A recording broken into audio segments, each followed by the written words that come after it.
Right. All right, welcome in everybody. My name is Malik Shabazz. Thank you for that introduction.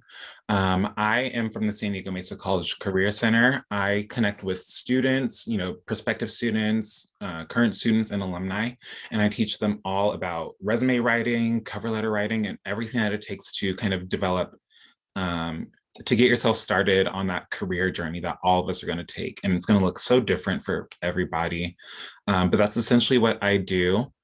A little bit about myself. Like I said, I am a career ambassador and project assistant at the San Diego Mesa College. My pronouns are they, them, and theirs. And I have been with Mesa College for just about 3 years now. But altogether, I've been working, I'd say maybe 5 years. 5 years in career development, starting with the San Diego Workforce Partnership. And that is an organization here in San Diego that also gets people connected to careers and job opportunities and a lot of really great resources here in San Diego. I'm also a Mesa College alumnus, actually, I think is a singular term. I graduated 2 years ago now, actually. Last year didn't feel like a year. So it's been a couple years since I graduated Mesa, but I'm still very, very honored to continue working there. And I'm also a product of the San Diego Unified School District. I graduated from James Madison High School. And I think, like many seniors, I had aspirations to go to a 4-year because that's what I'd been taught, all my life. 4-year. If you don't go to a 4-year, then it doesn't count. And fun fact, I applied to 4 different 4 years. I applied to 2 UCs and 1 UC and 3 CSUs. I got accepted to all of the CSUs. I didn't get accepted to UCLA, but I knew I wasn't going to get in. But, just doing the experience of the UC application was really great. And even though I got into all of those schools, I did not have the money to go right out of high school, which was a little disheartening. But life really will lead you anywhere, and you've got to be open to changes in your path, in your journey, right? I don't think that I would be doing what I am today. I don't think I would have as much success as I have had without those step forwards and then stepping back and then stepping sideways and then stepping up and down and backwards. I think that everything that we go through in life really prepares us for the next step. And so I think that Mesa College was a really great community to kind of nurture me in that in-between phase. I was a part of, I'd say, 7 clubs when I graduated high school. It was quite a lot. I did everything from broadcast to link crew to photography club, whatever I could do. I like to keep busy. And I'd say all of that really prepared me for life after high school, where you don't really have a set plan. You don't always have a counselor telling you what to do. You kind of have to make it up as you go along. Aside from that, I'm going to be talking to you all about resume and cover letter writing, which is a skill that I started to develop, I'd say my junior year of high school, because I applied to SeaWorld as my first job during the summer between junior and senior year. And, I had to come, prepared with a resume. I had to interview, and those kind of things, that's a skill that you have to develop.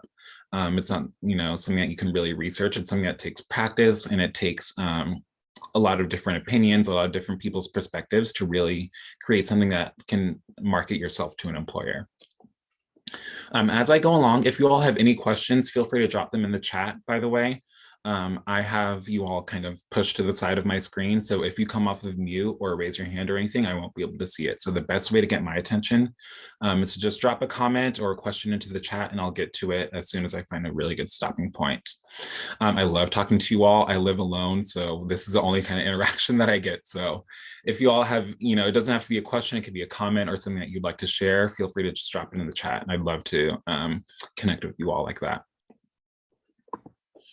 So before we really get started into the meat and potatoes of this, I want to make sure that we're all on the same page And that includes I might be using some terms that are unfamiliar to you all. And I want to make sure that we get those out of the way first before I really get into it. So develop is a word that I feel like I've already used a couple times. And within the context of career or any kind of skills or anything, develop really just means to gain a skill or to really improve on a skill that you have. If I am trying to bake a cake, right, and I have no experience with baking, that means I need to develop baking skills. It means I need to grow or improve those skills. So that's all that develop means within this context. The next two terms that I'm going to share with you all are hard skills and soft skills, or sometimes they're called qualities or technical skills. So essentially a hard skill is something that you can learn, right? Something that you're not born knowing. So knowing how to type or knowing how to use Microsoft Word, or knowing how to bake, those are all hard skills. Soft skills, on the other hand, are things that are kind of innate parts about you or qualities. Attention to detail, creativity, the ability to work well with others or have a really good sense of team orientation. Those are all soft skills. And it's important to know this to be able to market yourself to an employer or to whoever you might be networking with. Any questions on those? Again, feel free to drop them in the chat and I'll answer them or clear them up as best as I can. So now, really quick, before you get overwhelmed with all these learning outcomes, these are essentially some notes that if I were you, I'd take down, because everything that we'll talk about today will connect back to these 4 learning outcomes. So by the end of this, ideally, you'll be able to identify a minimum of 3 components of a general resume, right? We're here to talk about resumes. We're here to talk about cover letters. And by the end of this, I want you all to be able to identify at least 3 things that you should really include in a resume. The second learning outcome that I have is that you'll be able to determine which resume type best matches your experience to the job that you're applying to. You all have so many different experiences that you can include on a resume, and it's all about which one is going to best fit the employer that you're looking to send this to.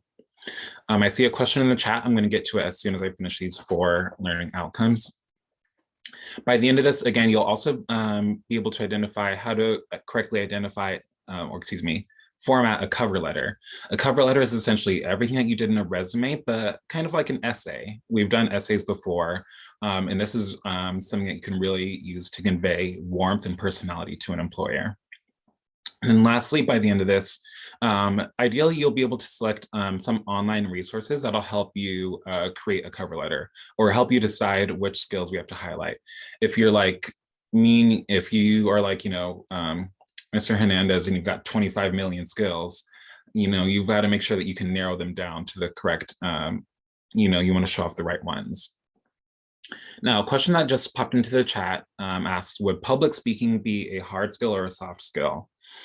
Now, public speaking, that's a really good question. So public speaking is the act of, giving a speech or doing what I'm doing right now and speaking to you all. That is a hard skill. It's something that you kind of have to practice, but there are some things there are some soft skills that make up that hard skill. So communication, verbal communication is a soft skill that makes up being able to speak publicly. That's a really good question. Thank you, Jessica. All right, so that wraps it up for the learning outcomes. Again, this is just, these are just a couple things for you to link back everything that we're learning today. Come on up. Question here is, what year in high school, 9, 10, 11, or 12, did you first take up 7 class? How did you learn to manage your time properly so that you could do both your clubs and your academics, personal life, and so on? I am someone, I think that everybody's so different. And I'm someone who best operates with a full schedule.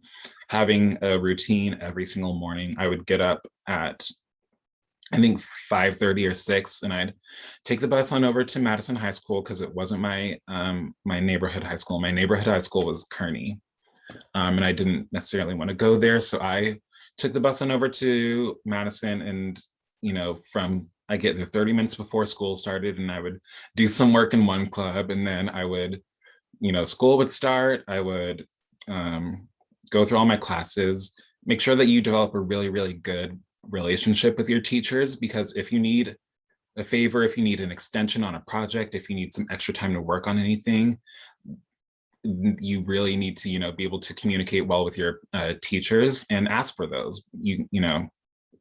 You'll be surprised what people are doing to you if you keep really open and honest communication, because there are definitely times where I would need an extension on a class project, or I might ask to, go to a different class to work on something. So, having open and honest communication with your teachers is going to really, really help when it comes time to ask for favors.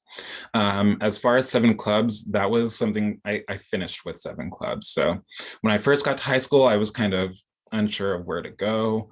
I knew that I wanted to do something in the field of broadcast communications. So luckily there was that community on campus when I got there. But one of the clubs that my senior year that I felt my school needed was a student section committee, which was for all of our football games, high school game, or what do they call it, basketball games. And I just, knew that based off of what I was learning at all these different places that I could add this to my plate. So really, really just, the more you practice being able to multitask and the more, communication that you include into your schedule, it's going to make it a lot easier, because you can't be at 20 places at once. Something's got to give, and you need people to support you when that happens. Hopefully that answered your question, Brian. One more. So it sounds like by the time you graduated, you had participated in 7 clubs, but not necessarily all at the same time. No, not all at the same time throughout the 4 years, but I'd say for a majority of my senior year, I was a part of 7 clubs. Just being able to make it work, being at school from, I'd say maybe, we started at 7:25, I think. So I think I'd get there at maybe 6:45 and I'd be there until 3 p.m. I treated school like a job, and that's kind of what led me to developing some really good career development skills. All right, if there are no other questions, we'll go ahead and hop on over to our first big picture is what makes a resume. So resume, I think when I was first introduced to it, seemed like a really daunting kind of document, but really all you're doing is making, a greatest hits page. You want to showcase all of your accomplishments, your education, which is something that you can really use to your advantage, whatever you're learning in class, any kind of certifications that you would have gotten, and skills. It's normally just about 1 page of information that's recent and relevant, and you can use it for not only job applications, but for volunteer applications, for scholarships. Those of you who are looking to go to a 4-year after high school, if that's your route, then you're going to need to be able to list off the greatest hits, at the drop of a hat. So having everything on 1 page right away is going to help you do that a little bit better. And then lastly, networking. Networking is a form of communication that, it's not necessarily, it's for gain. It's basically communicating for gain. I want to work at Starbucks. That means I'm going to talk to the manager and build a good relationship with them, so that when the time comes for me to apply, they already know my name, they know my personality, and that's probably going to give me a little bit more of a competitive edge versus someone who hasn't networked with where they're looking to go. So that's right off the bat, what a resume is used for. And there are a lot of different components that are in it, or things that you can include in it, or things that you cannot include. And we're going to get into some of those right now. Right, so it'll start off essentially with your header. It's just a place for you to put all of that contact information that you have. So your name, right off the bat, you got to know who it is. I remember in high school, I forget to put my name on certain assignments. You got to make sure that you do that in the work world, because they're not going to know who you are if you don't have your name on this document. Pronouns, email address, phone number. It's got to be, I'd say a professional or an appropriate email address. It can't be TikTokstar47@yahoo.com, right? It's got to be typically first name, last name at Gmail or Yahoo, or a credible email carrier. Also, your phone number, if you all have a voicemail, make sure it's, nice. Hello, this is Malik Shabazz. Sorry, I missed your call. Da, da, da, da, da. Make sure that those fine details are included because you never know when a potential opportunity is going to come knocking at your door. Lastly, you want to include your physical address. And if you have any kind of social media that will help you in this, in this job opportunity, you can include it in your header. You don't want to link your Instagram if, it's just, personal pictures or anything. When I say that you want to include your social media handle, it's if you are looking to apply to, say, an art gallery, and you have an Instagram that has all of your art, paintings, whatever you have, that's a good time to plug that kind of thing. It can be seen as a portfolio. If your Instagram is just you making TikToks and dancing with your friends and whatnot, you don't need to include it. As a matter of fact, I'd suggest putting it on private. But that's essentially your header. It's probably the easiest part of a resume, and it's just going to be all that contact information that's relevant to wherever you're applying. The next one that I have is an objective statement. This is probably the most important part, I'd say, that's on your resume. This section is essentially one sentence where you say, hey, this is me, this is what I'm able to do, and this is why you want to hire me, in one sentence. It's, going to take a little bit of critical thinking to include what you want to market yourself as. But your objective is really going to make it clear to the employer what you're looking to do here. I'm reading the chat right now. Jessica says, I'm going to echo the statement about your voicemail. I called a student to interview for a scholarship once, and it went to voicemail, and the voicemail message was just a song that had some profanity in it. Not a good professional first impression. Really, really, hit the nail on the head. You all make sure that if you have a voicemail on there, it's got to be, professional. It's got to be short, to the point, and include all that, everything that you would want to make a first impression to a potential employer or someone who's looking to offer you a scholarship. Marissa says, also make sure your voicemail box is not full. Very, very true. All right, so back to our objective. Again, this is a quick statement about how you'll be looking to use your qualifications in the job or opportunity that you're applying to. The example that I have on here is, half real, half something I made up. Malik Shabazz is a motivated student looking for a position at SeaWorld San Diego, where they can apply their excellent communication skills, care for others, and attention to detail to create exceptional and memorable customer service experiences. Now, you probably read that and were like, whoa, what does all of that mean? I've highlighted some things in here that I want you all to take a look at. In bold and in blue, those are my selling points. Those are my skills. Those are my soft skills and hard skills that I want to market myself with to an employer. Motivated, excellent communication skills, care for others, attention to detail. Those are all, those are all really good ways to quickly summarize what you're good at. In red and italicized, that's kind of my title. That would have been my title if I were, sending this to SeaWorld straight out of high school. My job is being a student. If I were to do it now, I might say career development professional. But you want to make sure that you have at least one word to market yourself as. For those of you who are looking to go to college after this, you can say that you are a biology student or a culinary student or an engineering student, but make sure that you have something that kind of identifies who you are. Then lastly, I share what I want to do with all of these skills. And what I want to do at SeaWorld San Diego is create exceptional and memorable customer service experiences. Right. And these are words, I just want to note, these are words that I may not use in my normal day-to-day life. But when you're writing these resumes and cover letters, it's expected that you use kind of academic language. So it's okay if you're using, words that you don't normally use in your everyday language. It's got to be professional, and you got to kind of keep it academic. So if you all have written essays before or worked on any kind of project where your teachers expect you to, bring out the big vocabulary, those five-star Scrabble letter words, use it. Use thesaurus.com, use a dictionary for sure. and make sure that you get it proofread before you send it in. But that's essentially what an objective is. One sentence, who I am, what I'm able to do, and what I'm looking to do with these skills.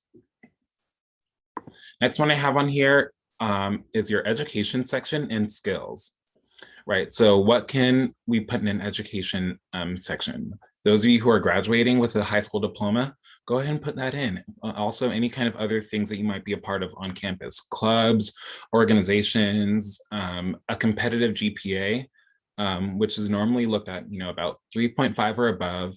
This one that I have on here, it's just an example. I'll be honest, I maybe hit 3.5, maybe on a good day when I was in high school. I definitely was not leading the pack as far as academics, but I definitely was able to use everything else that I was a part of to market myself to employers.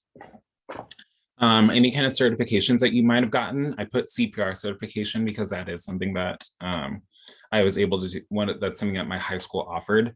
So if you have anything that you've gotten from school or any extracurricular activities, you can include that in your education as well. Skills, this is, a very brief list of relevant skills that match what the job is looking for. So if I were to apply to SeaWorld, or if I were to apply to another kind of service industry position, I'm going to make sure that I share everything that I probably use there. Strong written and verbal communication skills. Being bilingual, again, this is an example. I don't speak Spanish, but being able to speak Spanish in San Diego is a huge skill to have when communicating with other people. Excellent teamwork and collaboration skills, critical thinking skills. That means, essentially it's a fancy way of saying problem solving skills, and multitasking skills.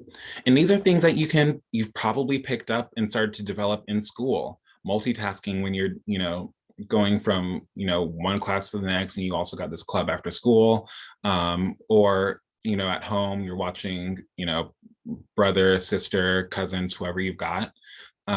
Teamwork and collaboration skills. I guarantee you, at least all of us have done at least one group project, in high school or even middle school. Written and verbal communication skills. You all write essays, you speak on Zoom. Those are all, skills that you can include. You don't have to have gotten these from, a work experience. You've already started to develop skills. That's what Jorge was saying, is that your college journey or your career journey starts, earlier than when you actually, send in your application. But again, just a quick rundown of your skills is really going to help you stand out to an employer. If you all have any questions, feel free to drop them in the chat. I'll still be taking them as we go along. The next portion that we have here, and the last one that I have, is experience. Now, this can come from anywhere that you could imagine. It could come from a job, if you all have gotten a job already, if you've done any kind of volunteer work, class projects, that's also something you can pull from. Babysitting on the weekends, watching, any of your family members, helping out your family on the weekends at, their job. You can pull experience really from anywhere. The example that I have on here is me being a Link crew member. Link crew at my high school was essentially a club for juniors and seniors to help orient incoming freshmen to our high school, right? So that was something that I was a part of, and I can share that as an experience to an employer. It involved, being at meetings at a certain time, so that's, punctuality, and involved working with my other Link crew members, that's teamwork and collaboration.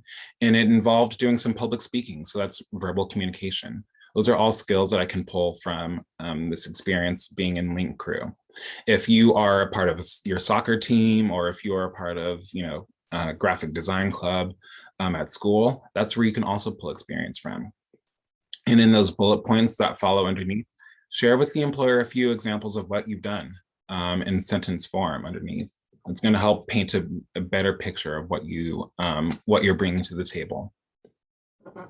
And we'll look at a couple different ways to format that in a little bit. No questions. All right, I'll go ahead and move on, but again, feel free to ask any questions and I'll double back to them. We do have a lot to get to, so I'm going through pretty quickly, so feel free to stop me if I'm going too quick. Right. So there are a few different types of ways to write a resume, and it's not every single resume is going to be a one size fits all situation. There is a functional resume, a chronological resume, and a combination resume. And those all work really differently when marketing yourself to an employer. Quick water break. So the first resume that we'll look at is a functional resume. Now, you're looking at the image on the right-hand side. It looks a lot different than what you might have, but essentially it's everything I went over before. It's showing off 2 to 3 relevant qualifications that you might have. And this kind of resume it emphasizes skills over work history, which is something that I feel like a lot of seniors coming straight out of high school and seniors going right out of college have. You've got all these great skills and you've developed a lot of really great qualities while in high school, but you don't have the work experience necessarily to back it up. So this is what you want to use when you are straight out of high school and you may not have that work experience. What you do have are skills. And so on the right-hand side, this person has administration skills, which is essentially, office related skills. They have experience with training and development and customer service. And what they're doing right now underneath it is giving bullet points of where they've used that before. Those of you who might have admin skills or administration skills, that means that you maybe were, secretary at my high school. We had office aides that you could be. So it's helping out in the office, making copies, documenting whatever they might need you to. You can put those bullet points underneath there, and it doesn't necessarily need to be connected to a job. If you have really great customer service skills because you worked at, during lunch, you'd sell, what are those, popsicles and things from your student store. If you had any of that, you can put that under customer service or sales and marketing skills. So we can really pull this from anywhere. And this is really great to use, again, once you've just graduated high school, or if you're applying to an internship, or you're going to a completely new job field. And that's, might be less of you, just because you're coming straight out of high school. But again, really, really great if you don't have necessarily the work experience, but you do have lots of great skills to market. The next one is a chronological resume. So this is for some of you who might actually have work experience, or you might have been involved in a lot of different clubs or volunteer experiences. This is what you're going to use when you want to market all of your relevant work experience. If you have been a part of photo club in your high school and you've taken classes in photography and graphic design, and you're looking to go into, you're looking to apply to maybe a marketing internship, or you're looking to apply to a company that's asking you to do some kind of graphic design, this would be a really, really great format for you to use, because you're going from one job to the next within the same career field. So this is going to be very basically, I was working here from this date to this date, and I did X, Y, Z. That's what those bullet points are underneath. So this is going to be for those of you who might have a lot of experience to pull from, as opposed to a functional resume where you don't have a lot of experience, but you do have lots of skills. Lastly, combination resume, it sounds exactly like what you'd think it is. It's taking the best from both resume formats. It's being able to take the qualities that you show off in a functional resume and the experience that you're pulling from a chronological resume. This showcases both recent and relevant experience and a balance of hard skills and soft skills. So it's essentially what I talked about a little bit earlier about the difference between the two. This is really great for customer service positions, and it kind of shares the highlights of your work history.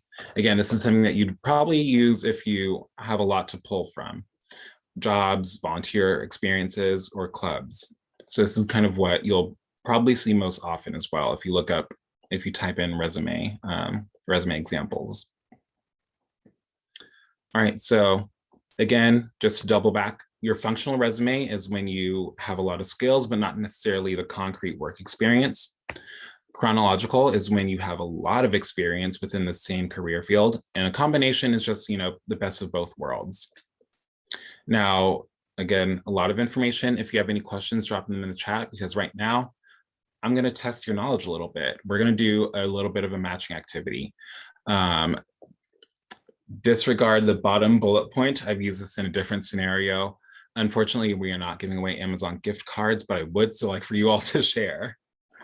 Forgive me for leaving that in, but what I'm going to do next is I'm going to read you a scenario of someone's experience, and I'm going to ask you all which resume would be best for them. Would it be a functional resume or would it be a chronological resume? I'm going to check the chat really quick. Oh, shout out to Jessica, who's going to give participants who share a prize. What is that prize? Who knows? You got to share to find out. So again, if you're looking to share, come off of mute, try to get my attention. Malik, you can call me Malik. First name is okay. And I'll call on you. So we're going to read a scenario and we're going to decide which resume is best, functional or chronological. All right, so the first scenario.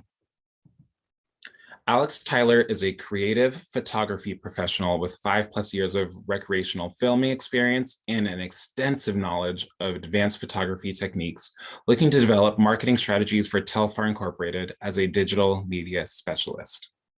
The experience that they have to share is being a freelance photographer from 2014 to the present day.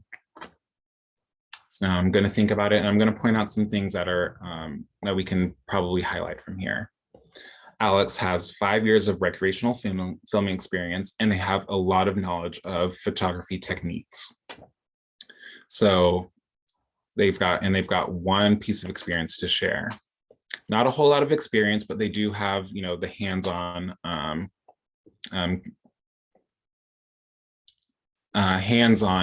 practice of this.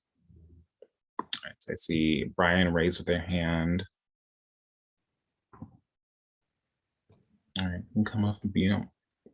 All right, so I think that this is an example of a functional resume.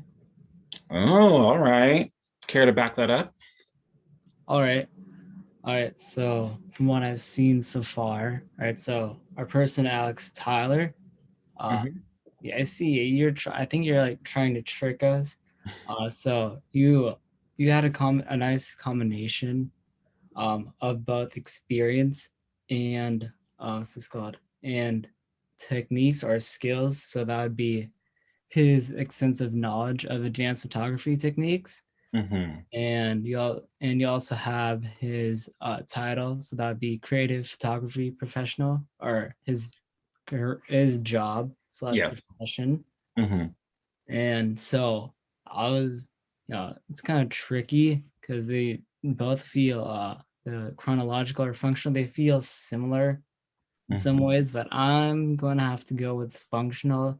And especially because I think you gave a giveaway. You said that there's only one example of, I forgot what it was, but you said there's only one example of like experience. And so that's what makes it functional over chronological. Exactly. Brian, you were right. I accidentally pressed play on my little soundboard early, but yeah, I heard it. Oh, yay. Everybody give a silent round of applause to Brian. Awesome. So you are absolutely correct. This is Alex would best benefit from a functional resume. They have a lot of really great skills to bring to this position as a digital media specialist, but they don't have the concrete work experience necessarily to pull from. And that's something that when I graduated, or not, coming out of my junior year and looking for a job, I knew that I didn't have, the work experience, but I did have plenty of skills to pull from. So that's kind of the situation that Alex is in. So awesome. Thank you, Brian, for sharing. Yeah, that sounds about right. We have some people in the chat who said, one person who said functional, one person who said chronological. So for the person who said chronological, hopefully Brian's explanation cleared that up. It is indeed a functional resume that Alex would best benefit from. Awesome. So let's go on to the next one. And I want to ask somebody to read this out loud. Anybody? Isabella. Let's see if I can. Can I read out loud? I do believe I saw Isabella's hand up Oh, first, but thank you, Brian. Love the willingness to participate. Isabella, if you'd like, you can go off of mute now and read this one out loud for us. Okay. Scenario 2. Sam Young is a well-organized administrative assistant looking to use their advanced computer literacy.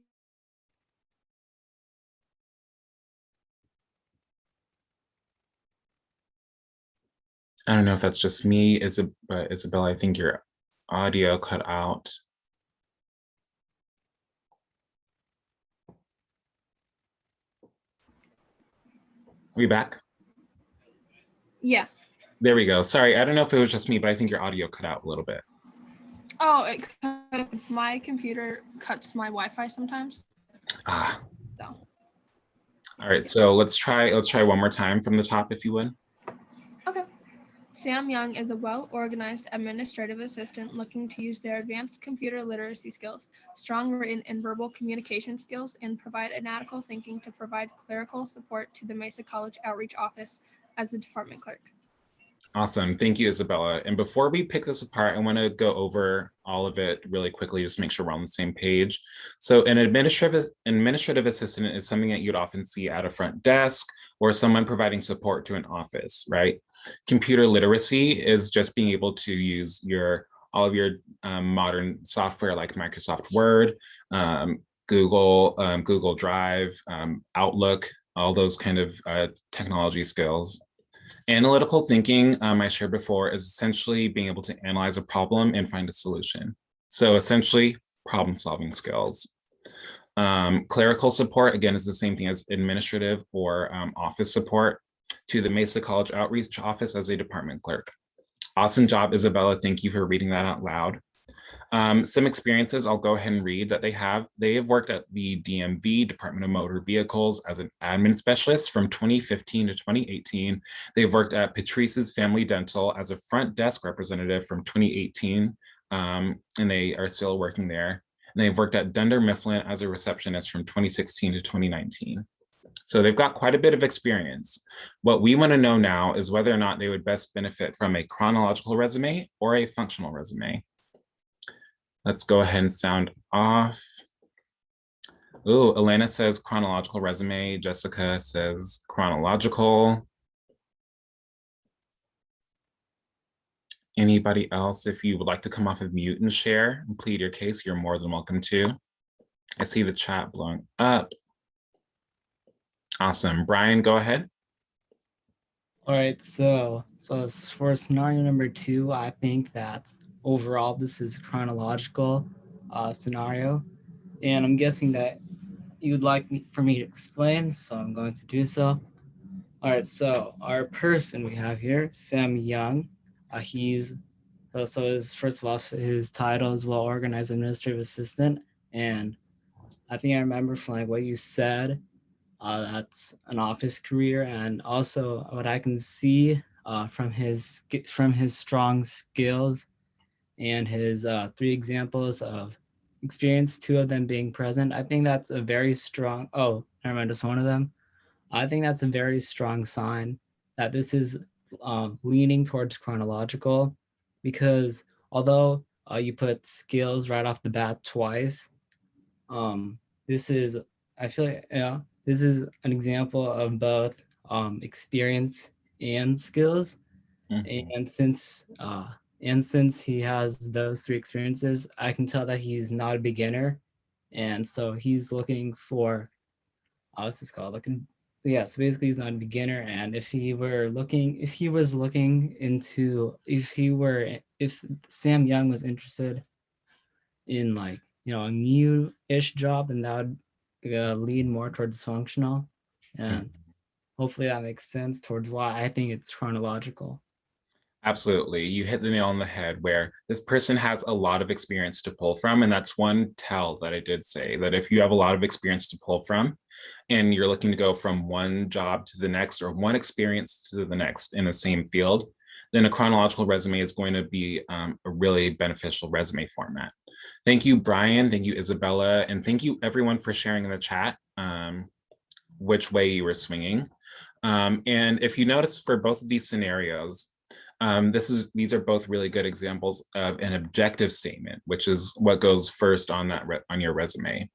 Both Alex and Sam shared very quickly who they are, what they're able to do, and what they want to do with these skills that they've shared. And this person who has a lot of experience, Sam, this doesn't necessarily need to be work experience. It could be if I worked on a culinary project in culinary class, and I helped my mom sell, cater on the weekends, and I just am all around pretty good at cooking, then you can take all those experiences that you already have and use them for a chronological resume. It doesn't necessarily have to be concrete work experience. So yes, awesome. Thank you everybody for sharing. And I want to review everything we just went over with resumes really quick. Some common components that we shared are headers, an objective statement, skills, education, experience. That header, again, is just really quickly for your contact information. That objective, we read a few of those with Sam and Alex, where you're sharing who you are, what you're able to do, and what outcome you would like. We talked about skills, the difference between hard skills, soft skills. We also went over education and different forms of experience that you can share. And we also just went over functional, chronological, and combination resumes. So before we move on, I'm going to ask you all if there is anything you learned or anything that you might have questions about regarding these key parts of a resume that we just went over. You can drop them in the chat, or if you'd like to raise your hand and share, more than welcome to. If not, we'll move on. We have a little bit left to cover, and I want to make sure that we have time for questions at the end.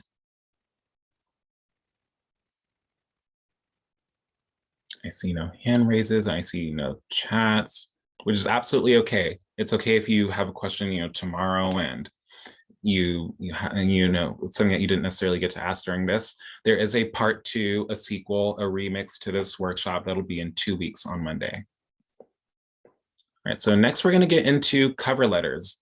Essentially, I kind of went over cover letters very briefly. It's everything that we just learned about resumes and everything that we learned about your skills and how to showcase them, but essentially in essay form, right? And just like any kind of essay, you want to start off with an introduction paragraph.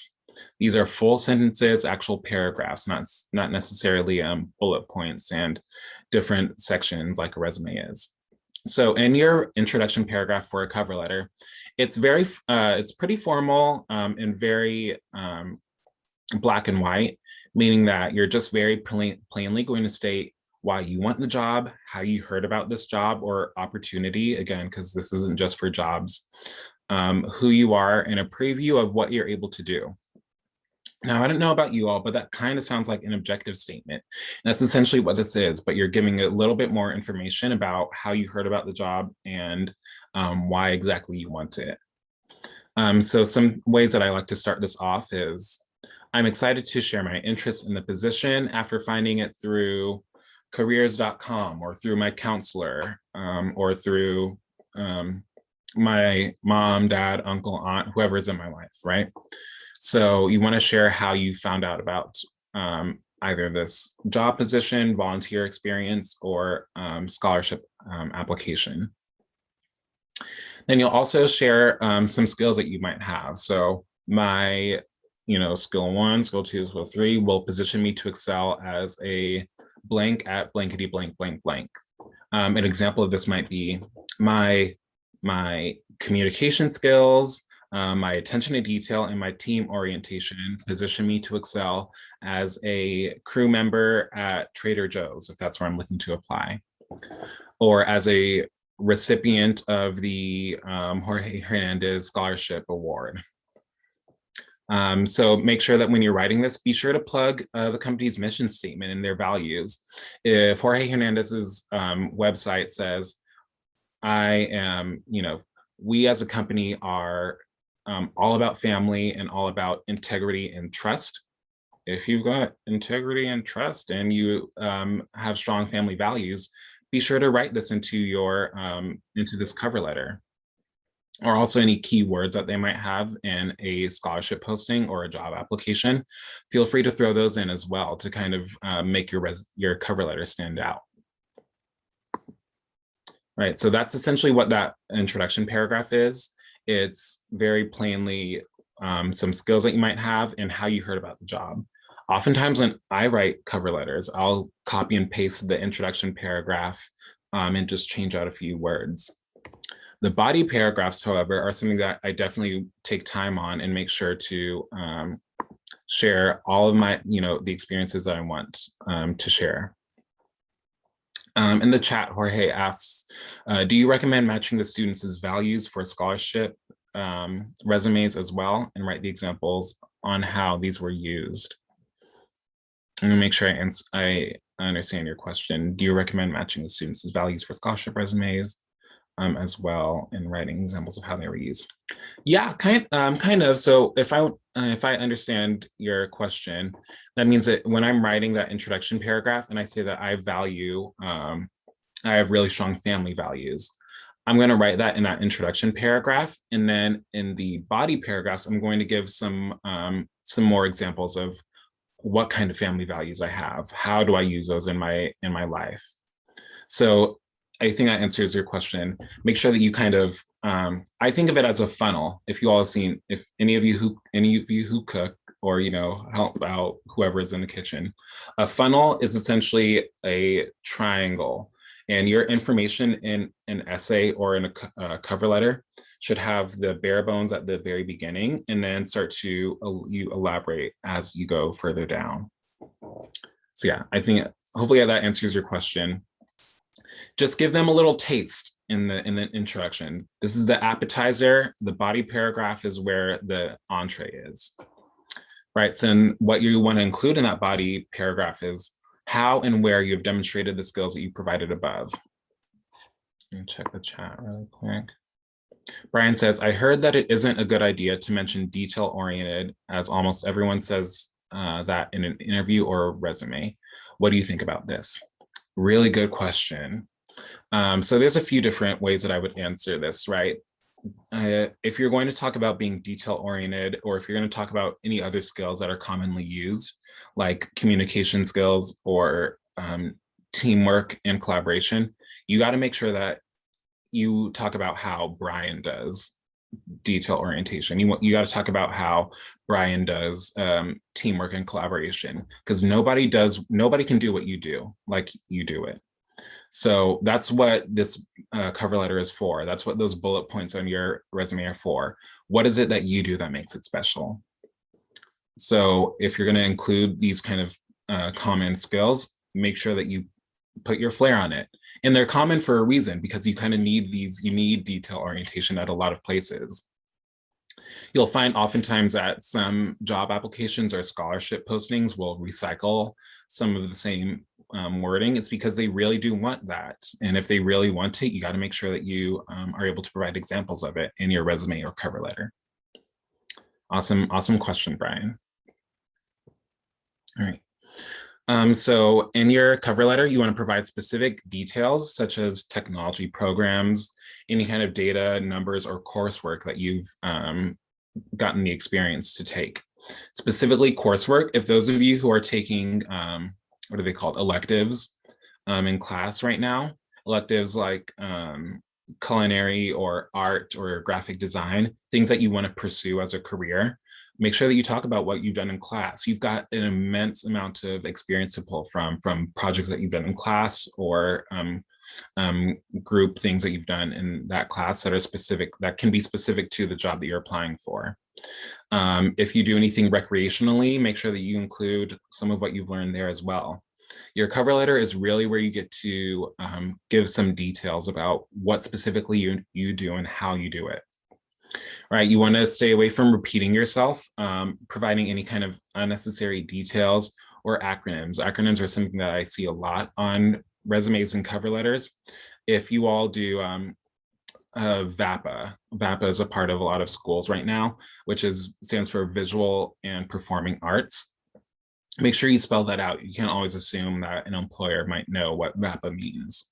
Job-specific technology or classroom-specific technology, like what's an example? In broadcast, in my high school, we used a program called HawkScript, which is a program that our school created specifically, but I can't assume that employer will know what HawkScript is. So I have to say that, oh, it's a teleprompting software. Kind of use the name brand version of whatever it is that you might be using. And again, examples can come from previous work history, school projects, volunteer opportunities, or different kind of clubs or organizations. Once you've written that paragraph, usually when you're writing a cover letter, it's 1 or 2 paragraphs of body. You don't want to include too much else. Otherwise, it gets a little overwhelming to an employer. Once you've done with that, you're going to finish it up with a conclusion paragraph. And this is where you get to tell an employer what you want out of this, or whoever's reviewing your scholarship, you tell them what you want. Direct your employer to where they can find more information, such as a resume or any kind of references that they may ask, and clearly state what you want your next steps to be, meaning that you can finish it off by saying, I look forward to further discussing how I can benefit your company or how I can be a better fit for your scholarship in an interview at your convenience.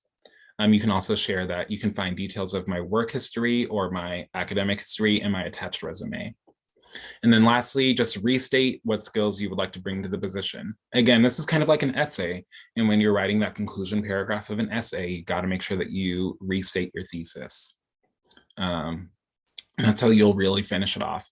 As far as conclusions, when I write my cover letters, this is again something that I kind of copy and paste, or I use really similar framework whenever I write a cover letter. But this body paragraph, you really got to make sure that you give it your all and really make sure that you're writing something of quality that is a good reflection of what you're able to do. That's really where you can drive the point home to an employer or to someone who might be reviewing your letter of interest, is what they're sometimes called, for a scholarship. Myself, I've been a part of, I think, 5 or 6 different hiring boards, meaning that I'm the one calling people for interviews and reading over their resumes and cover letters. And 9 times out of 10, I'm reading a cover letter more than I'm reading a resume, because this cover letter is your chance to, show some personality and warmth when you're looking to get a scholarship or looking to be admitted to an academic program, or when you're looking for a job. Yeah, it's really just your resume, but in essay form. You get to give some further examples. All right, so we're gonna piece everything together that we learned. You want to check for, when you're writing this, a strong, well-worded introduction, 1 to 2 body paragraphs that explain how your experiences reflect the job posting or the scholarship application. Lastly, a brief and concise conclusion. And there are some examples of cover letter handouts that we offer on the Mesa College Career Center's page, which you can view even as a high school student or an alumnus. They're free. They go really in depth with what kind of, with some examples. And they're located on our Mesa College webpage, which, if we have time after this, I've got a few minutes after this ends. If you all want to ask questions or ask me to navigate our careers page on the Mesa College website. What you'll also find there is a lot of our services that are available to prospective students as well, right? Our Career Ambassador program, which is something that I participate in, we often have events where we are accepting students, alumni, and community members. You all are community members to us, and we really want to support you, even if you don't wind up going to Mesa College, if you wind up going to Grossmont, or just going straight into the work field, or going to a 4-year. We'll meet and sit down and review your resume, review your cover letter, go over interview preparation and different job search strategies. Our career counseling, that is, this is like the premium status. This is once you're enrolled at Mesa College. Our career counselors will sit down and we will explore different kind of careers and majors that you might be looking to pursue, and do some long-term career planning. Some events that we also offer to students, alumni, and you all, our community members, is our online job network, where employers will post jobs specifically for our students, alumni, and community members. our job fair that we just had a couple weeks ago that was open to community members, and that's a chance for you to network with employers and different people who host internship opportunities or volunteer opportunities. And we often also have workshop series, kind of like this one. We're doing a mini workshop series for you all for the next 3 Mondays, where we get to talk about all things resume, all things cover letter, interview prep, professional networking, and everything that you can really think about to kind of get you all started on your career journeys. And that wraps it about up. I will say before everybody starts to hit that leave meeting button, in 2 Mondays, we have a part 2 of this workshop. So if you are looking to create a resume for any kind of internship or scholarship or college application, come to this workshop, and I want you all to create a resume and send it to me before this workshop. That way I can look at it, give you some feedback, and we'll go over it during this next workshop. It's less of a workshop and more of a study session, right? Where I'm going to be looking at you all's resumes and providing some feedback for you all. So make sure that you register for that, and then send your resume beforehand to this link on here. I'm going to put it in the chat. Make sure that you grab that. And again, this is for the workshop on May 17th, I believe. May 17th, same time. If you're coming, try to put together a resume. It doesn't have to be perfect, but do your best to get something together. That way we have something to work off of during that. If you have questions just about life, about college, about about going straight to work out of high school, or career related topics, feel free to email me. I'm pretty responsive as far as email. That phone number is a Google Voice phone number. So if you call me, on like a Saturday or something, or a weekday after 5 or 6 o'clock, I'm not going to pick up. It's connected to just when I'm working. Someone asked really quick, I was wondering what recommendations I would have as a good first job. A first job really is anywhere. And you don't necessarily have to be on a payroll for it.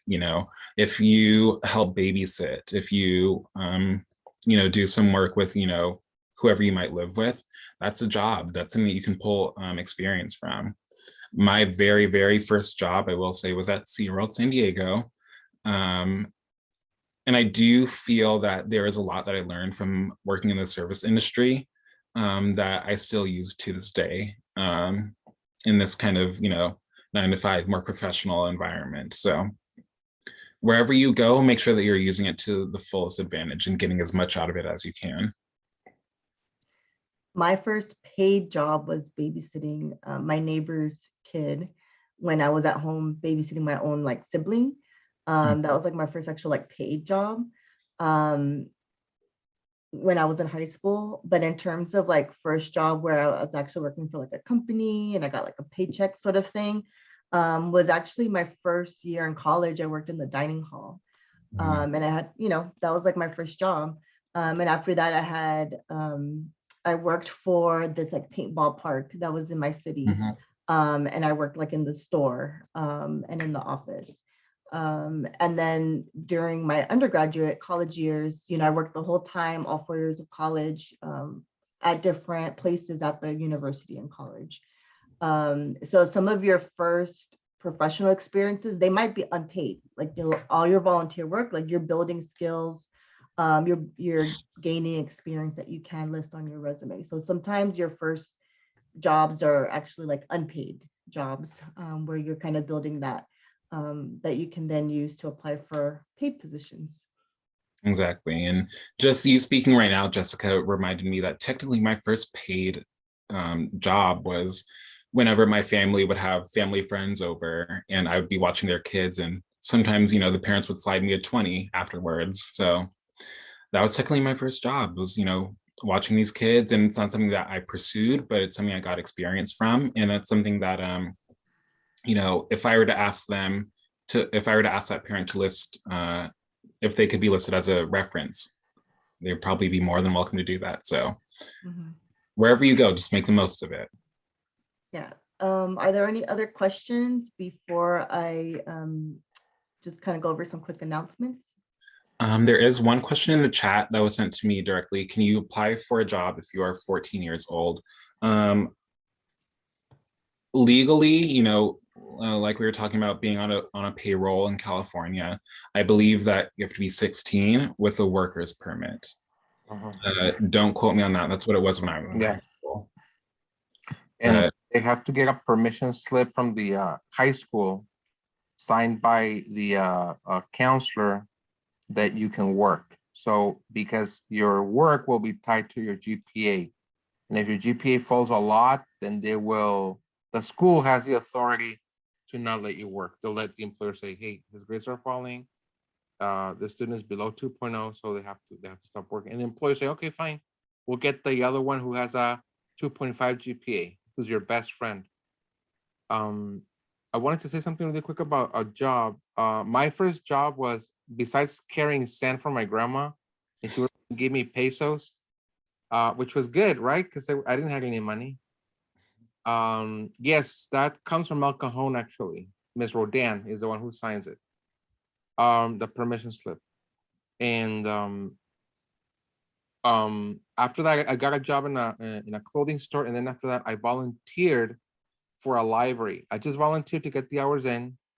That got me a scholarship, and then because they knew me, I got hired.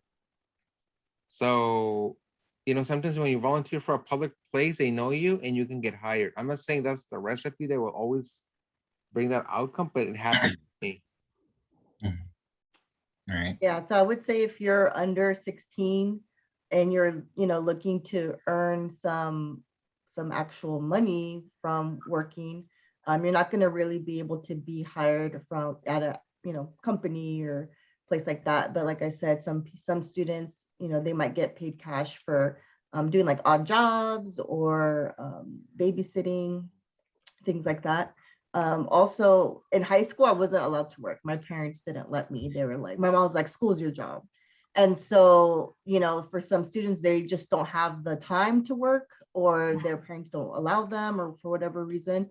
And so that's where, you know, you want to bring in all those extracurricular activities that you're involved in, your volunteer work. All of those things are things that you can put on a resume that you can talk about in an interview. Those are things where you're gaining skills and experience that you could potentially apply towards a job. And in the end, when you are applying for college, and scholarships, those are things that can help you get that free money for school. So, you know, in some cases, like school might be your job right now and you're not getting necessarily paid right now, but if you work really hard, you get a good GPA. When you graduate, you can get free money for college. So you'll get paid when you graduate and you're ready to go on to pursue your education. So I wanted to do some quick announcements before we all go. And so I'm going to share my screen. And before I go, Jessica, because I do have a meeting after this, I just want to say thank you. Thank you, everybody, for participating and sharing. I want to speak very quickly to those of you who may go a non-traditional route after high school, which is one that I found myself in, which is, you know, community college wasn't working for me, or, you know, four-year might not be working for you. There is absolutely a path for you, and you just got to make the most of every situation that you're in. Every odd job, every service industry job that you go into, there is a path for you, and you just got to be able to use it to your advantage.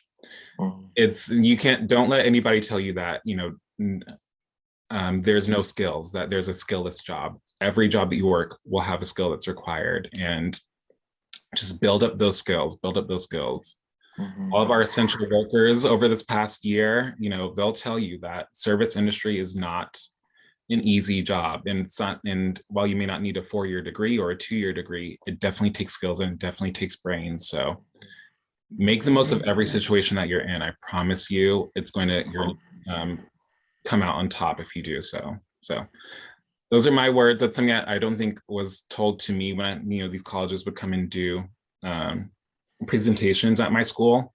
But I work for a career. That's my number one thing, is career. And it's a game and it's a job, and it's something that, even though it doesn't require a 2-year degree, it's definitely somewhere that you get valuable skills from and knowledge. Thank you, Jorge. Thank you, Jessica, for having me. I'll see you all in 2 weeks. Malik, can you yes. entertain one more question or no? Yes. Isabella, go ahead. Thank you.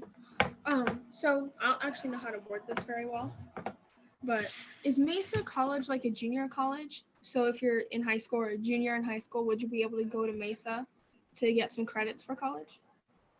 I think junior college and community college are sometimes used interchangeably depending on who you talk to. But depending on your school and what connection that they have with Mesa College, you can take, I know that some high school students take college credit courses. Definitely talk about it with your counselor beforehand, because it's a very structured path that you'll go on to take classes for college credit. So definitely discuss it with a college counselor, because they will facilitate this kind of half and half learning that you'll do. Okay, thank you. Of course. Thanks, Malik. All right, thank you, everybody. Have a great rest of your day. All right, everyone, before you head off, I guess. Let me. Okay, so before you all leave, I just want to make sure you all knew about the rest of the workshops that we have coming up. And so when you signed up, you should have been able to sign up for these additional ones. So on the 3rd, we have jobs and scholarship interview skills. So once you apply, for that scholarship or that job, and they call you back and offer you an interview, you definitely want to prepare before you go in. So we're going to be talking about how to prepare for those interviews, whether it's doing it in person, or lately, a lot of these interviews have been virtual, through Zoom or on the phone, and also how to, dress for that interview. So that's on May 3rd. May 17th, we have the part 2 of this workshop, that resume cover letter part 2. And so I'll send you all a reminder, probably a week in advance, just to remind you to send your draft resume into Malik, and I'll give you that link again. You can also make an appointment with your TRIO college advisor, and they can help you with creating your resume or reviewing it too. So feel free to reach out to your college advisors to get help with your resumes and cover letters. And then on May 24th, we're going to have a personal finance workshop with USC Credit Union. They're going to talk about kind of like basics of how to open, bank accounts, how to use credit cards, how do you manage money. So this is kind of great, once, let's say you do get a job or you do get a scholarship, how do you start managing those funds that you're getting? So these are all things that are good for you to learn now while you're in high school. They're definitely going to be things that you're going to be utilizing after you graduate high school as well. But the sooner you start learning about these topics, the ahead of the game you're going to be. So again, the link is down there, tinyurl.com/trio-careers. Most of you, I think, have registered already, but tell your friends. We're still accepting new students in TRIO, have them apply, have them sign up for these workshops. We are also starting a talent search, those of you that are in talent search. So if you are with me or with Jorge, we're starting the virtual job shadow program. This is a new program that we're paying for that our students can participate. It's virtual, it's online, and you're going to be kind of doing these activities on your own time, at your own pace, when it's convenient for you. Students that complete all 4 of the assigned activities by the end of May will receive a snack box and then be entered for a prize drawing for a free college t-shirt or sweatshirt of their choice. I sent out an email earlier today, but all of you that are here today, I'll send you that link as well, so you can sign up if you're interested. You'll fill this out. You can watch a video about what is this virtual job shadow program. So this is great for students that are really looking at doing more of that career exploration. We have 2 summer programs.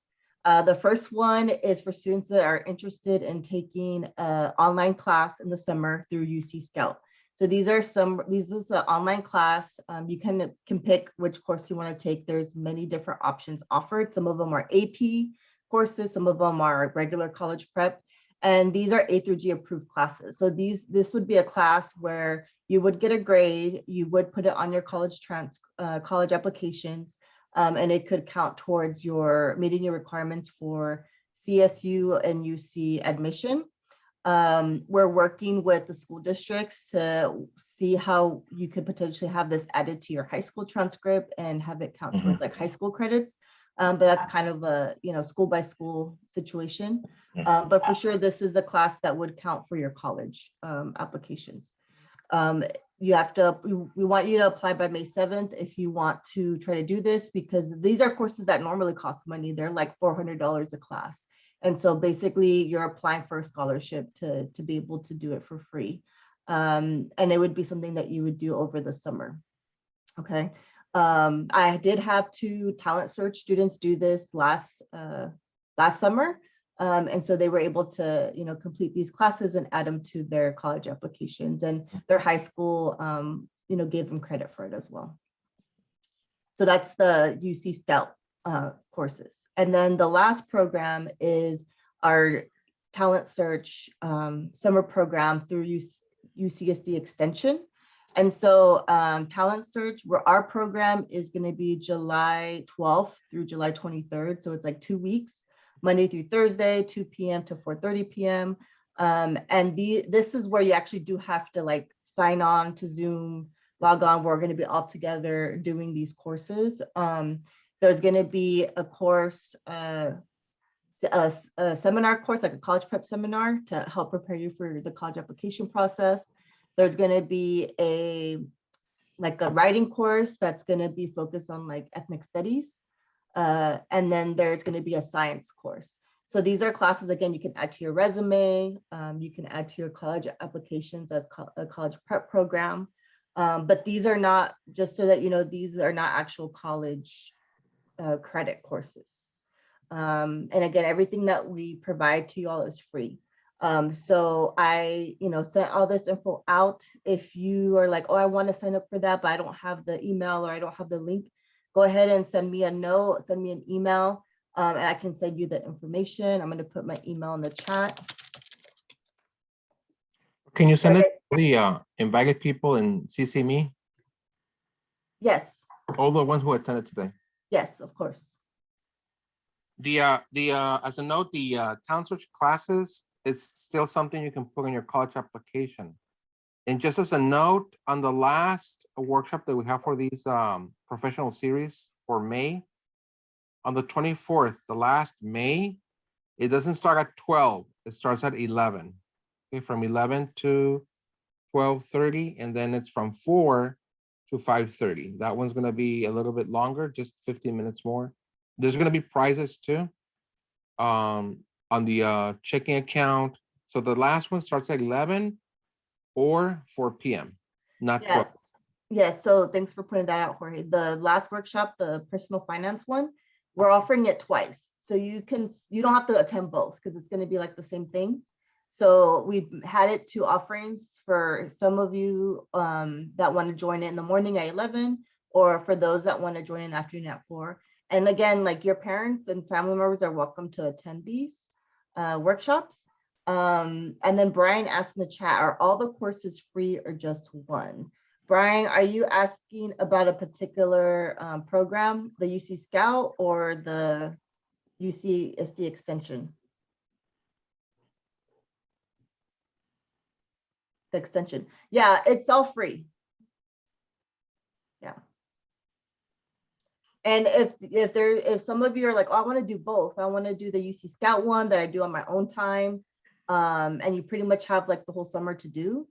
And you want to do the 2-week trio one with us with the UC extension, you can sign up to do both.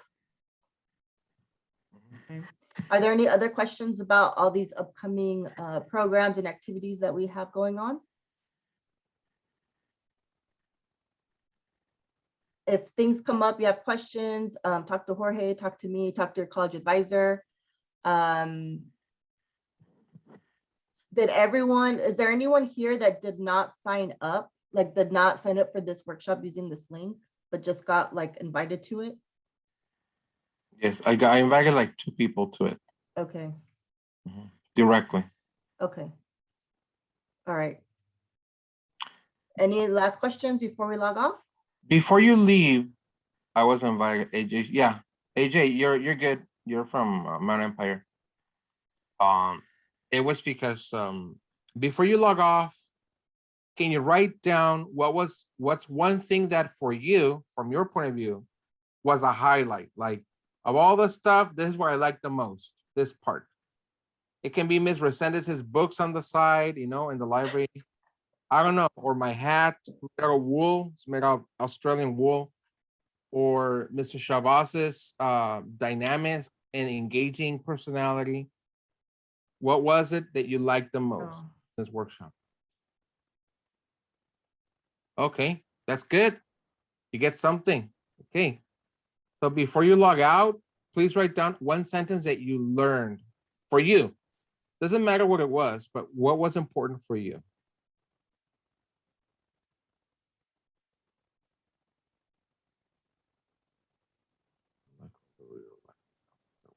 Yeah. Yeah, we keep it real for you. Yeah, if any of you are kind of in that stage of like, you know, I want to get a part-time job. I'm old enough to get a part-time job. My family supports me going to try to get a part-time job. We can definitely help you with that. You know, we can help you get your resume in order, your cover letter, help you find, you know, legit job listings, help you, you know, with those applications and just kind of go through the process, right? Jessica, could I say something really fast? Yes, of course. I was going to say, oh, sorry, just one second. Sorry, it's really loud in the background. I was gonna say my first job in San Diego was at SeaWorld, and I know, and it might be a little different because of the pandemic, but I know that SeaWorld does like a huge mass hiring of high school students over the summer because it gets like very busy there. Again, it might be very different right now. But anyone who is interested in like a part-time job, I know SeaWorld is like really big on hiring high school students because that's where I worked. And once you like work for them for one summer, it's like a temporary job, and then they kind of like let you go, and then they reach out to you again next summer and they're like, hey, you know, we liked you, did you want to come back this summer? So just a thought for anyone who might be interested, or like Soak City and like all those water parks are very good like summertime jobs for high school students in San Diego.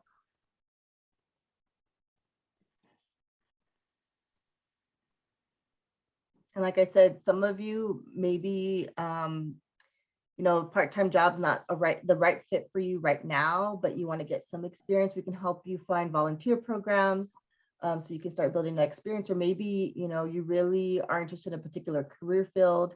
And there isn't really like a part-time job for high school students for that type of career field. Let's say, for example, the healthcare field, like nursing. You know, you're not going to necessarily be able to get a part-time job being a nurse right now, right? But you want to learn more about that career. Well, we could help you get into like a healthcare related volunteer program where you can shadow nurses and you can learn more about what it's like to work there. Again, those types of programs are usually unpaid, but the idea is that you are learning something from them and you're gaining some experience and making those connections that, you know, later on you can ask for letters of recommendation and references. Okay. All right. Well, thank you, everyone. Make sure before you log off, like Jorge asked, please post in the chat, you know, a key takeaway, something that, you know, you gained from this workshop, and we'll hope to see you on the 3rd. This Monday, next Monday at 12 o'clock, or sign up like 10 minutes before. But yeah, tell your friends about our program too, if you like. And then thank you for those that participated. I'll be mailing out your prizes this week. Make sure you sent me your mailing address. Jessica, can you type your email again? So in case if not. Thank you, Isabella. Thank you, Daniela. Thank you, Fatima. Thank you. Thank you, AJ. Thank you, Aja. Bye. Jessica. Bye. Thank you for coming. Yep. Daniela, thank you. Fatima, thank you. Brian. Tell your friends to join Trio Talent Search. Yes. Jessica, thank you. Thank you, Jasmine.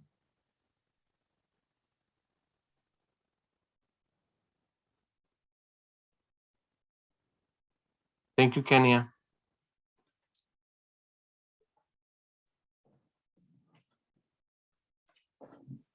Hey guys, I just wanted to say that that was an awesome workshop. So I think it was very helpful for the students.